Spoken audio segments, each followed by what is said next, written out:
આજે દુનિયાથી તમે સવાલ કરો કે અલી ઇબ્ન અબી તાલિબ એટલે શું, એ લોકો તમને કહેશે la voix de la justice humaine. આ એ મશહૂર અને મારૂફ કિતાબ કે જે જોર્જ જોર્દાકે લખી હતી.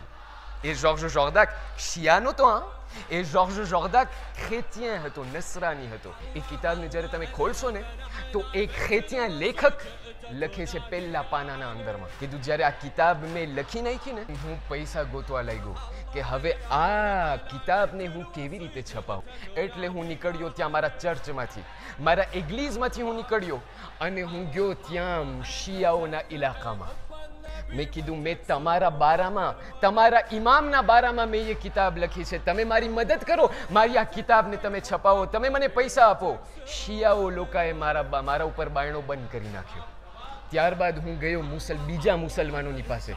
મેં કહ્યું મેં તમારા ચોથા ખલીફા ઉપર મેં એ સારી કિતાબ લખી છે, તમે મને ફિનાન્સે કરો. મુસલમાનો લોકોએ મારા ઉપર બાયણો બંધ કરી નાખ્યો. ઘણા લોકોના બાયણે ગયો, કોઈએ મને સારો જવાબ ના આપ્યો, બધા લોકોએ મને ખાલી હાથ ફેરવ્યો. હું એટલો ગમની હાલતમાં હું ફરીથી ગયો ચર્ચમાં.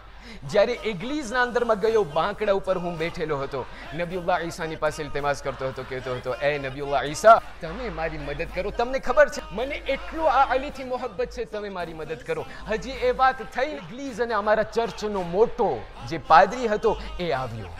મારી પાસે આવીને મને કહ્યું તું બહુ વ્યાધિમાં લાગે છે, તને શું વ્યાધિ છે? હું તને કદી પણ આવી હાલતમાં નથી જોયો. એ જોર્જ જોર્દાક તું મને કે તને શું તકલીફ છે? છેલ્લે બાકી મેં એમને વાત કરી. મેં કહ્યું કે એ પાદરીને આ અલીના બારામાં મેં એ કિતાબ લખી છે, મને તમામ લોકોએ બાયણો બંધ કરી નાખ્યો, મારી પાસે પૈસા નથી છપાવવાના. આ પાદરીને હજી સાંભળવું હતું. એમને કહ્યું તું ઊભો થા, હું તને આ પૈસા આપું છું જેથી કરીને તું આ ચોપડીને છપાવો.